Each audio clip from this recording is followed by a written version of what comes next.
You will need access to a wide format eco solvent printer. I do not give out the name or the brand of mine because these folks don't pay me to do that, but Google it and a whole bunch come up.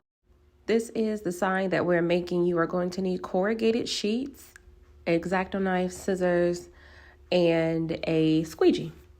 I'm going to get right into it. So when you're working with vinyl, because this is what it is, it's vinyl, you need to peel it back. We don't need to peel back a significant amount, but it needs to be peeled back. So this is where your scissors are going to come into place. And then also you have to have very steady hands for this. If your hands are not steady, this is going to be very difficult. I'm never going to be on this tutorial and be like, you can do this in 5 minutes. Now, cutting this sheet is very thick. It is hard to do. You can also use a razor if you want to, but you can only cut through a razor or an X-Acto knife. I do clean the edges with scissors. So you'll see me here. I'm just pulling back some of the vinyl. This is pretty thin vinyl.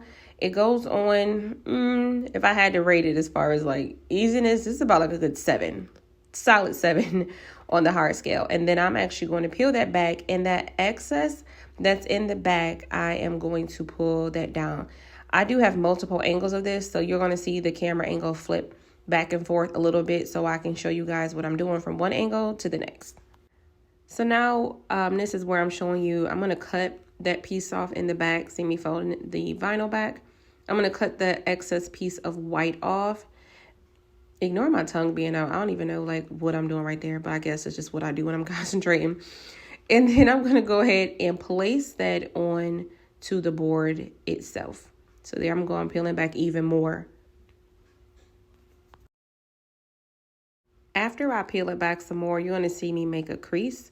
This crease is actually going to help me pull that vinyl towards the bottom of the board. You will see me do that. It'll make more sense in a second.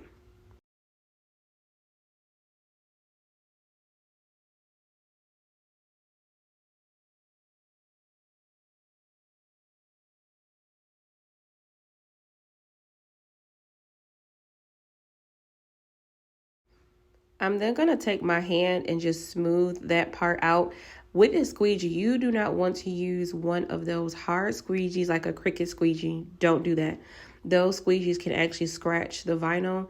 So you need an actual squeegee, and I will leave a link to the kind that you can purchase. But as you can see at the bottom of mine, it's kind of felt at the bottom, so I don't have to worry about it scratching the vinyl. Next, I'm going to go ahead and just lift up that paper or the vinyl up some. I'm making sure I don't have any bubbles. And y'all, I be making stank faces when I create things. That's just what I do.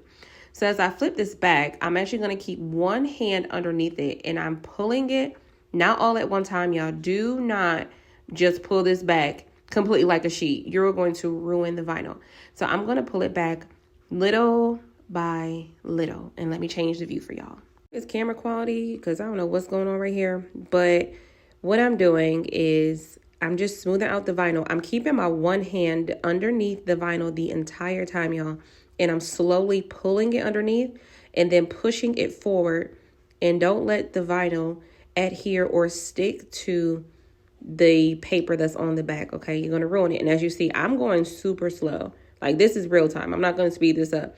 This is how slow I go with each and every vinyl piece that I lay down on top of the corrugated sheet there.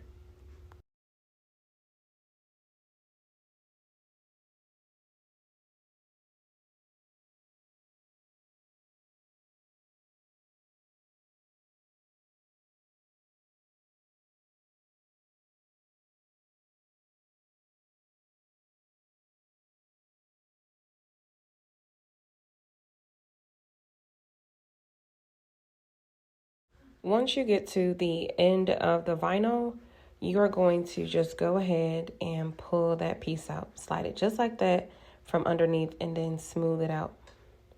And make sure you don't have any wrinkles, no bubbles, no creases. Again, this is a little bit on the difficult side. I'm not going to tell you that this is very easy to do. It is difficult to do.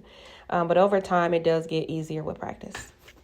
Now, this is the same exact angle. It's just more clear, different camera, different results. But I'm just showing you I'm doing the same thing. Pulling it slowly, scraping it down. That 3 had me a little bit bothered, but I did fix it in the end. So just keep pulling, And then you'll see me make stink faces, and then I'll fix it, and then I'll move on. For this part here, you can use an X-Acto knife or you can use a razor. I've actually found with these, for me personally, I have more control with an X-Acto knife, but you still can use a razor nonetheless. Make sure, don't do this on your mama's granite countertops. Don't do that. Do this on a hard, flat surface that you can cut through, because you do need to use force, and you're just going around the outline of the design. When you are designing these, try to stick by the typical yard sign size, which is 18 by 24 or 24 by 18. That becomes a problem when you try to do those really large ones and you try to ship it. I mean, the shipping on this is astronomically crazy. So all I'm doing is I'm holding down my X-Acto knife and I'm literally going over the outer edges of the sign. And honestly, that's all there is to it. I mean, it's not difficult to do, but you do have to have the equipment to do so.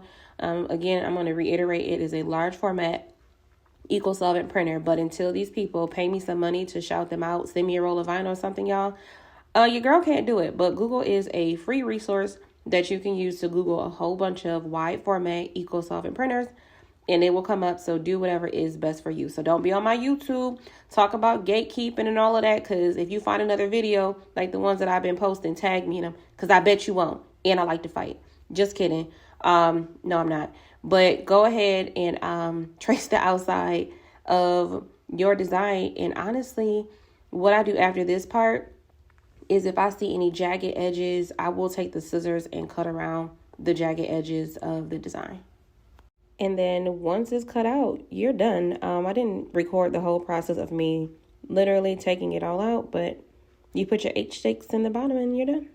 Here is the corrugated plastic from Home Depot, and you can actually sell these signs for between $40 and $60 a piece. I was able to get about maybe 5 to 6 of these on one sheet. And this is the end result. The H-stakes can also be found at Home Depot for like $2. And then here they are flat on the ground. And make sure you join our Facebook group. It's called Girl How You Do That on Facebook. And like, share, and subscribe, y'all. I'm out.